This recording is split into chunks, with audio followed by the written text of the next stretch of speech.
বন্ধুরা, আমার ভিডিওটা কেটে গেছে, জলে পড়ে গেছে, ওই জন্য ভিডিওটা কেটে গেছে। আমার মাছের ঝোল হয়ে গেছে, আমি এখন নামিয়ে দেবো। দেখুন,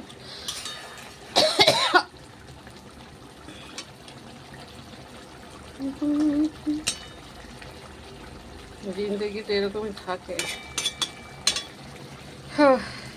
একটু হয়েছে রসুন পোড়া দিয়ে, একটুখানি কাতলা মাছের মাথা ছিল হালকা, একটু আর মাছের মাথা ছিল, সব দিয়ে একসঙ্গে টমেটো রসুন ফোড়ন দিয়েছি, রসুন কাঁচা লঙ্কা ফোড়ন দিয়ে তারপর আলুগুলো দিয়ে দিয়েছি, টমেটো দিয়ে দিয়েছি, তারপরে নামিয়ে দিয়েছি। দেখুন কীরকম লাগছে। আপনাদের লাগলে, ভালো লাগলে লাইক শেয়ার করে দেবেন, ইউটিউবে সাবস্ক্রাইব সবাই মিলে দেখে করে দিন।